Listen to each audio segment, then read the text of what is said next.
Okay, this is the craziest thing. I have never seen anything like this in my entire life. And I lived in Florida my entire life. Those are all bugs. Those are all bugs. I thought the restaurant was smoking. Those are all bugs. You can even see them flying, like, dude, you can't even tell on the video how many there are. There are millions and billions and trillions of bugs here right now. All of those lines, bugs. Oh my gosh. They're getting closer to me so you can start seeing them more. Oh, I cannot believe this. I've literally never seen anything like this in my entire life. How is this Ohio? It looks like it's pouring rain. It's literally not even raining. These are bugs. I cannot even fathom how many bugs are out here. This is absolutely absurd. Absurd. Oh my gosh.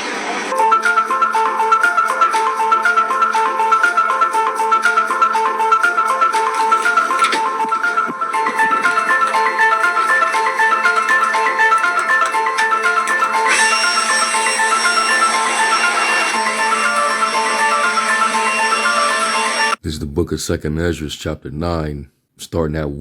He answered me then and said, measure thou the time diligently in itself, and when thou seest part of the signs pass, which I have told thee before, then shalt thou understand that it is the very time when the highest will begin to visit the world which he made.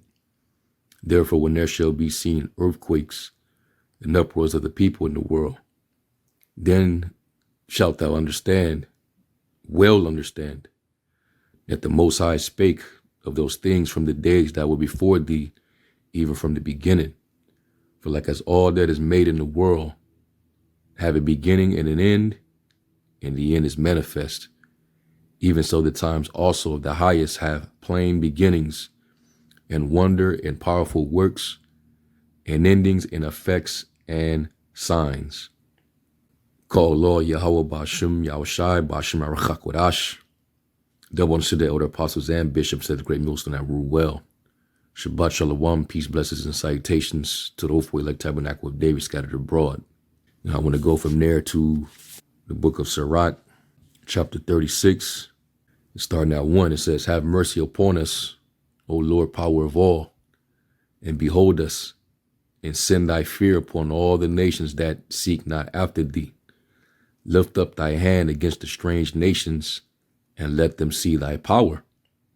As thou wast sanctified in us before them, so be thou magnified among them before us, and let them know thee as we have known thee, that there is no God but only thou, O Yahweh. Shew new signs and make other strange wonders. Glorify thy hand in thy right arm, that they may set forth thy wondrous works. Let's go to Psalms 96, starting at the 3rd verse. And it says, declare his glory among the heathen, his wonders among all people. For the Lord is great, and is greatly to be praised. He is to be feared above all gods. Let's go from there to Deuteronomy 4th chapter. This is Deuteronomy 4 and 32. It says, for I ask now of the days that are past, which were before thee, since the day that the Most High Power created man upon the earth, and I ask from the one side of heaven unto the other, whether thou hast been any such thing as this great thing is, or have been heard like it. Did ever people hear the voice of the Most High speaking out of the midst of the fire, as thou hast heard and live? Or has the Most High essayed to go and take him a nation from the midst of another nation, by temptations, by signs, and by wonders, and by war, and by a mighty hand, and a stretched out arm, and by great terrors, according to all that the Lord your God did for you in Egypt before your eyes? Unto thee it was shewed, that thou mightest know that the Lord, he is God. There is none else beside him. And I'm reading all these precepts as it relates that the Most High is beginning to show his hand, his arm, slowly but surely, and showing you his power, his might. All right, showing signs and strange wonders that are appearing in the earth. And people are not seeing it, they're not paying attention.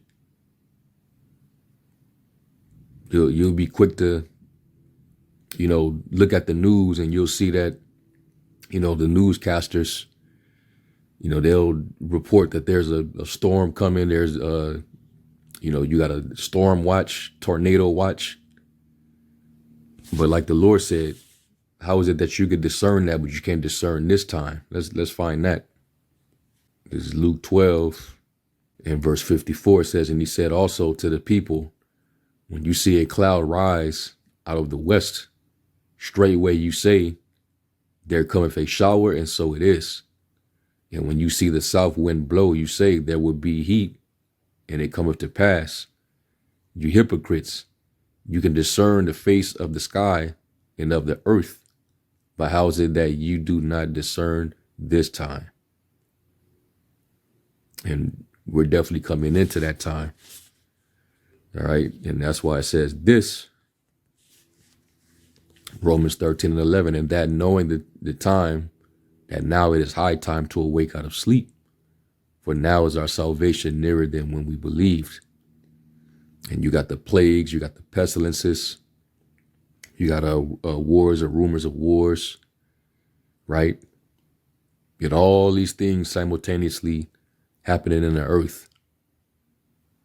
Uproars of the people. The beginning of sorrows, which is what we're coming into. So our eye must be more single than ever. You got to stay focused. Because we're only in the beginning stages. And it's only going to turn up from here on out. The Lord compared these times to a woman dealing with birth pains and contractions. Let's go to 2nd Ezra, the 16th chapter, starting at verse 37. And it says, behold, the plagues draw nigh and are not slack, as when a woman with child in the 9th month bringeth forth her son, with 2 or 3 hours of her great birth pains compass her womb, which pains, when the child cometh forth, they slack not a moment. Even so shall not the plagues be slack to come upon the earth.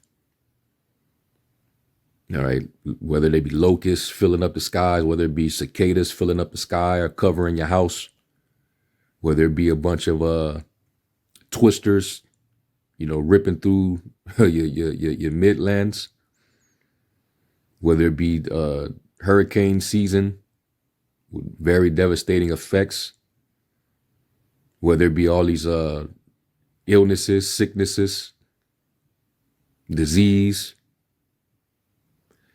It's not gonna be slack coming upon the earth, and the world shall mourn, and sorrow shall come upon it on every side.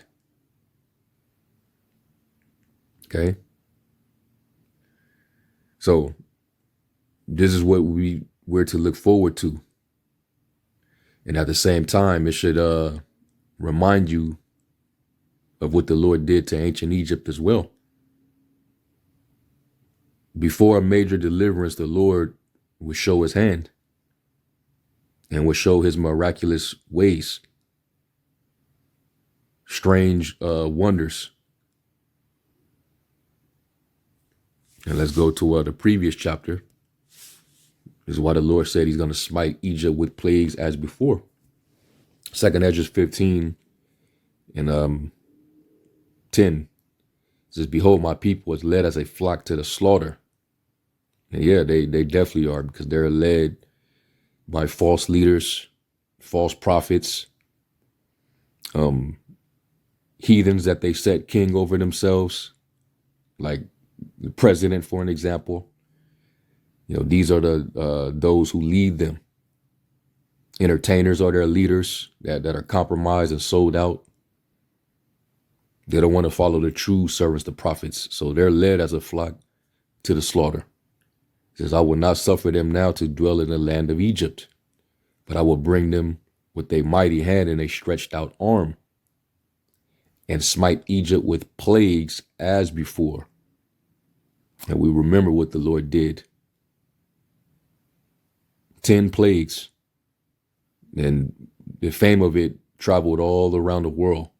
That once we came out of Egypt into the wilderness, the nations feared us. They were afraid of us.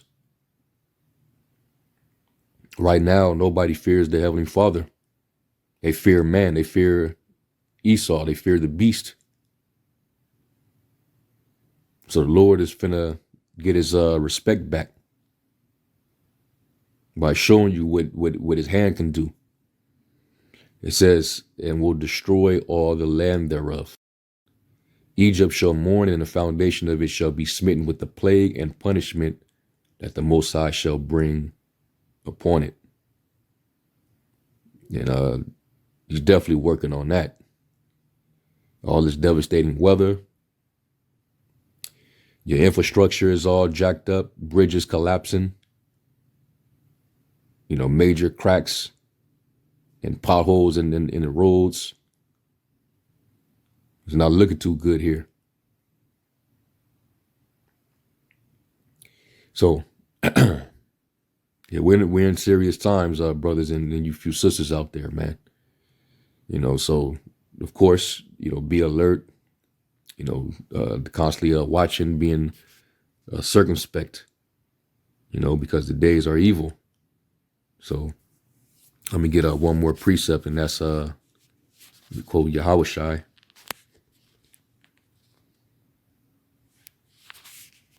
And I'm gonna read it in the AMP.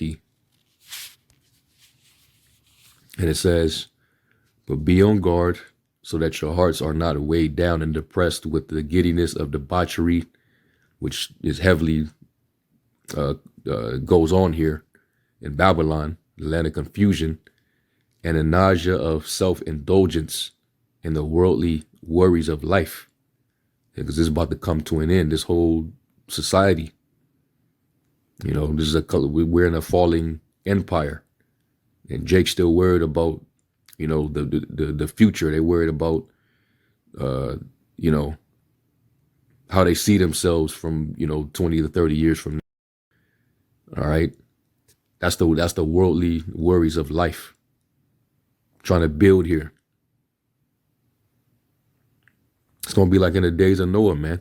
You're going to think that you out, taking care of business, and business is carried as usual. You eating and drinking, you being entertained, you're giving in marriage, you're doing all these different things. And then that day comes, right? All these worldly things are all distractions that you don't need at this point in time. That you live your life and you use this world, but not as abuse it, but continue to pay attention, stay attentive to the prophecies. Pay attention to the signs and wonders that the Lord is showing, so that you don't turn to the left or to the right. It says, and then that day, when the Messiah returns, will not come on you suddenly like a trap, for it will come upon all those who live on the face of all the earth. But keep alert at all times, be attentive and ready, praying that you may have the strength and ability to be found worthy and to escape all these things that are going to take place and to stand in the presence of the Son of Man at his coming. And with that, I'm going to give all praises, glory, and honor unto Yahweh Ba'ashem Yahushai, double honors to the elder apostles and bishops of the great millstone. Shabbat Shalom, peace, blessings, and salutations to the hopeful Tabernacle of David. Until then, I say, Shalom.